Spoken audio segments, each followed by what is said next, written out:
All right, this is part 7 of the series, Golden Moments in A Course in Miracles.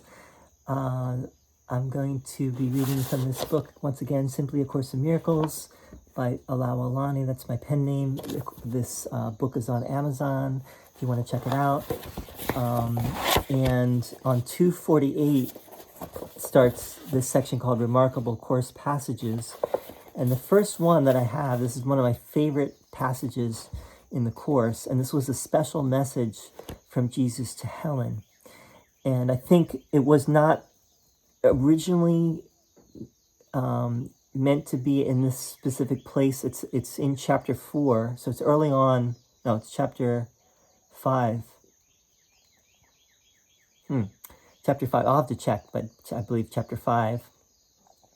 And it was early on in the Course. But I think it was added in there. It wasn't there from the very beginning.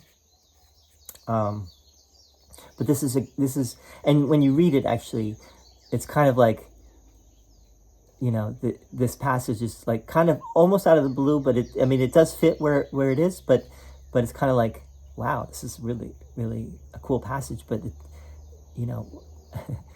it's definitely different than everything that preceded it and everything that came after it. So here it is. I call it all your past except its beauty is gone, from that line in it, the second line. So here it is. How can you who are so holy suffer? Remember, this is Jesus to Helen originally. All your past except its beauty is gone, and nothing is left but a blessing. I have saved all your kindnesses and every loving thought you ever had. I have purified them of the errors that hid their light, and kept them for you in their own perfect radiance. They are beyond destruction and beyond guilt. They came from the Holy Spirit within you, and we know what God creates is eternal. I place the peace of God in your heart and in your hands to hold and share. The heart is pure to hold it, and the hands are strong to give it. We cannot lose. It's a poem, this I'm sure this passage spoke to Helen's heart, right? Helen, who was like this reluctant prophet, she fought tooth and nail against the Course, right? She highly resisted it, like we all do, right? She's a mirror for all of us, right? Because she resisted this message, and we all do on whatever level we do. How can you who are so holy suffer? Right? And basically, what does that mean? How can any of us suffer? Right? Suffering is because we are as God created us, and God is totally beyond suffering. That means that our reality is also beyond suffering. And when we do suffer, it's only because we have gone away from God. We have chosen something other, right? What the Course says is basically we've chosen the ego. We've chosen to think along the lines of the ego as opposed to along the lines of the Holy Spirit, which is the voice for God. So in other words, it's kind of like saying that we're not thinking as God thinks, right? We're thinking from a very limited place of lack and basically a very small, egoic, self-centered place. How can you who are so holy suffer? All your past, except its beauty, is gone, and nothing is left but a blessing. It's a beautiful line. It's a very beautiful line. All your past, except its beauty, is gone, and nothing is left but a blessing. The past is gone.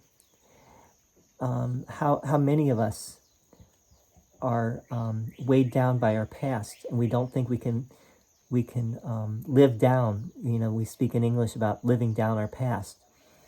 How can we ever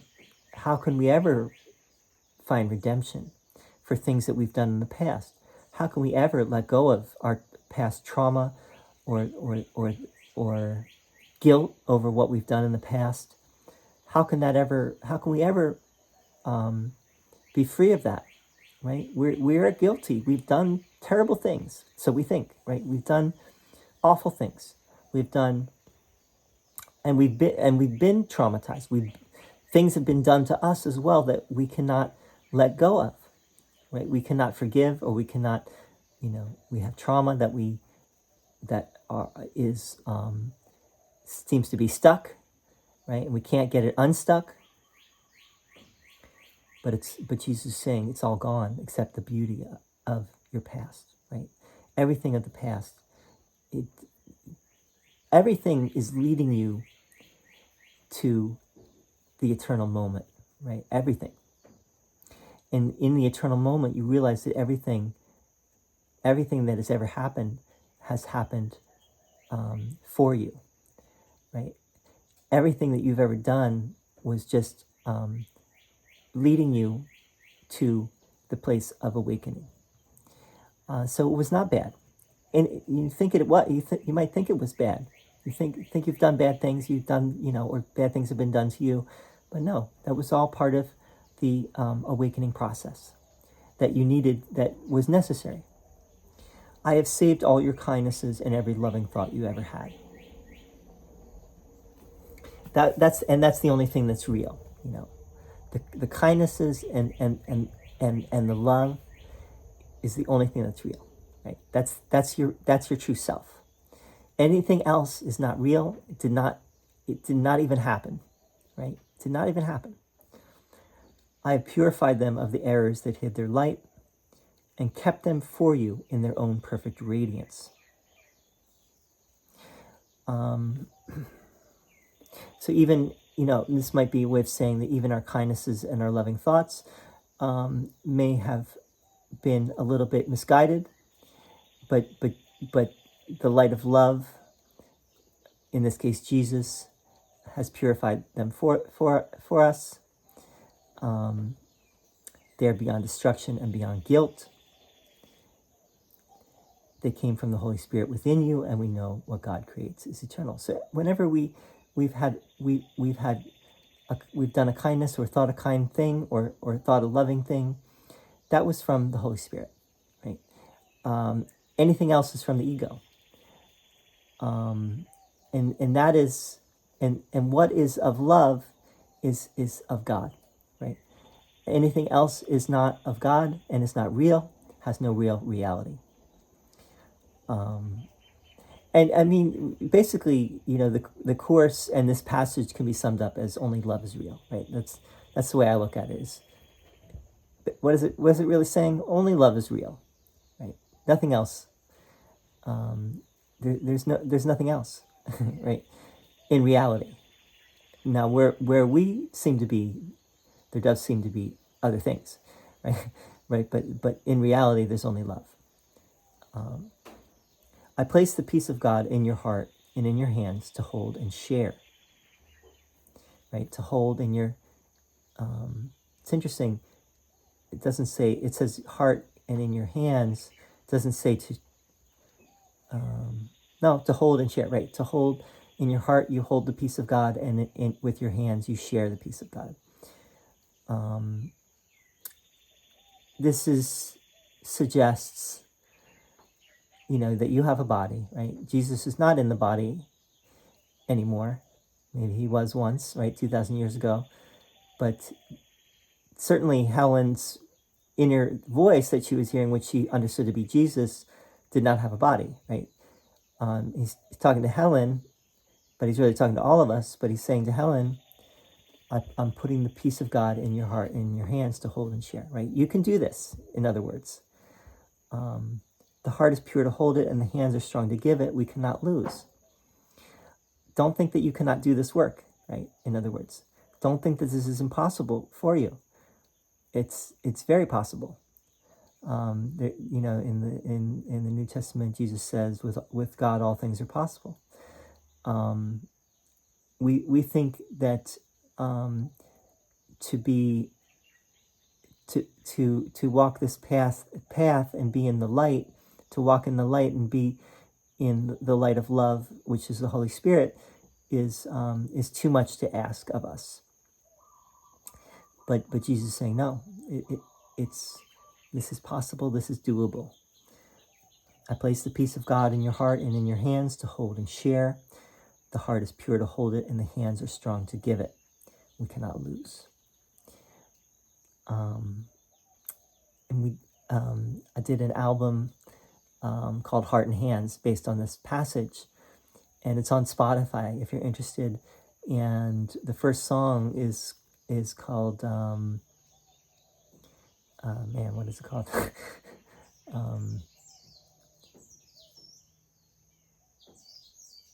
Sorry, I'm blanking. But it's based on this passage, and we do a play on words of we cannot lose because we're already won. We already won. We're already won. Right? That's the atonement principle. Is that we cannot lose because we're already home, and we just all we need to do is to remember that, to accept that, and that's really the whole game. Is to learn to accept that